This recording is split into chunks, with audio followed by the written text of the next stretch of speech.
नमस्कार प्यारे मित्रों, पुनः एक बार स्वागत है आपका अपने YouTube चैनल वैदिक ज्ञान बाय शिवम गुरुजी में। आज मैं आप लोगों को पितृदोष के लक्षण एवं उसके उपाय के विषय में बताऊंगा। दोस्तों, पितृदोष एक बहुत बड़ा जीवन का शाप है जो कि पितरों के नाराज होने के बाद यह दोष प्राप्त होता है। अब आइए जानते हैं कि इसका लक्षण क्या है, कैसे पता चलेगा कि हमारे घर में पितृदोष है और उसका किस प्रकार से हम उपाय कर सकें। संपूर्ण जानकारी मित्रों मैं आप लोगों को इस वीडियो में दूंगा, तो बने रहिए आप लोग अंत तक और इस वीडियो को पूरा का पूरा देखिए। आइए जानते हैं लक्षण नंबर 1। जब रात को आप लोग सोते होंगे, जिसको यह पितृदोष होता है, रात्रि में उसको भूख लगता है। सबसे पहला लक्षण तो यही है। दूसरा लक्षण, जब आपके घर में सदैव कलह मचा रहना, कुछ न कुछ बात को लेकर के सदैव घर में कलह मचा रहना, एक दूसरे को देख करके ईर्ष्या भाव मन में होना और यहाँ तक कि एक दूसरे में लड़ाई झगड़ा तक का हो जाना, यह सब पितृदोष के लक्षण हैं। तीसरा लक्षण है मित्रों कि संतान का न होना, वंश वृद्धि में रुकावट आना। यदि ऐसा आप लोगों को लक्षण प्राप्त होता है कि हमारे घर में यह सब कार्य हो रहा है, तो आप लोगों को उसका उपाय भी बताएंगे। आइए देखते हैं चौथा लक्षण क्या है। चौथा लक्षण है सपने में जो स्वप्न होता है, स्वप्न में सांप का दिखना, जो सर्प होता है सर्प का दिखना। पांचवा लक्षण है कि स्वप्न में किसी मरे हुए इंसान को देखना अथवा अपने पूर्वजों को देखना। स्वप्न में अपने पूर्वजों को देखना, यह भी पितृदोष का लक्षण है।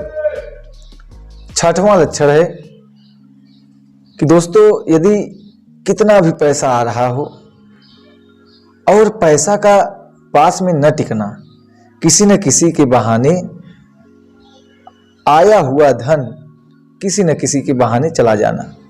कहने का मतलब, वह धन या तो कर्ज में चला जाना, या तो मेडिकल वगैरह में चला जाना, दवाओं में चला जाना, घर में आपके किसी न किसी व्यक्ति का सदैव बीमार रहना, यह सब पितृदोष के लक्षण हैं।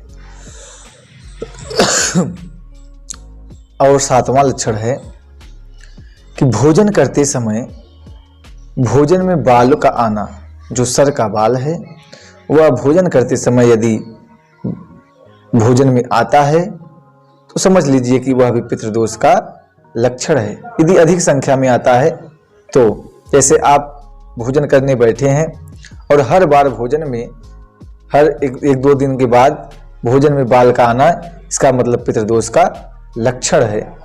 यह सब लक्षण के रूप में आते हैं। आठवां लक्षण है कि पूजा पाठ में मन लगना और अपने धर्म के विरुद्ध कार्य करना, यह सब भी जो है कि पितृदोष के लक्षण है। इससे पितृ नाराज होते हैं। तो धन का आगमन तो होता है लेकिन पैसा टिकता नहीं। बहुत लोगों का यह सवाल रहता है कि गुरुजी, हम इतना कमाते हैं लेकिन हमारे पास कुछ भी पैसा टिकता नहीं, तो बताइए इसके लिए हम क्या करें, कोई ऐसा उपाय बताइए। शादी विवाह में रुकावटें भी आ जाती हैं। कितने लोगों का ऐसा समय है जो कि 30-35 साल के हो गए हैं लेकिन फिर भी उनका विवाह अभी तक नहीं हुआ है। तो यह सब पितृदोष के लक्षण हैं। अब इस लक्षण का उपाय क्या करें, किस प्रकार से इन पितृदोष को दूर करें जिससे हमारे पितृ प्रसन्न होकर के हमें भी आशीर्वाद प्रदान करें, उसके लिए हमें क्या करना चाहिए, आइए जानते हैं उपाय।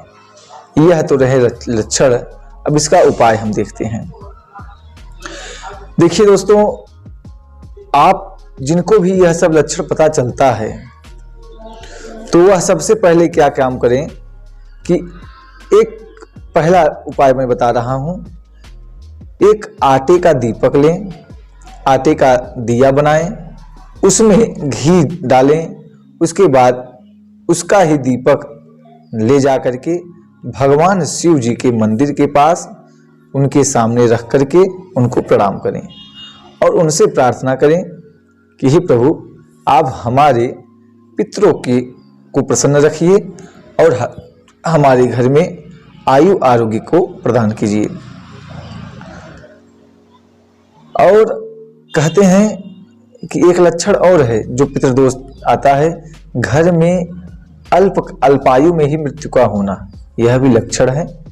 तो इसका उपाय आपको मैं बता रहा हूं। दूसरा उपाय है कि पितृपक्ष जब आता है, पितृपक्ष के समय में जितने भी लोग हैं, जितने भी भाई हैं, जैसे एक पिता के 4 भाई हैं, चारों ने कहा कि पिताजी का जो कार्य होता है या तो बड़ा करे या छोटा करे, लेकिन जब लेना होता है, जब किसी का हक लेना होता है तो यह नहीं कहते कि जो बड़ा भाई है वह बड़ा है उसको ज़्यादा दे दिया जाए, या छोटा भाई जो है वह सबसे छोटा है उसको ज़्यादा दे दिया जाए।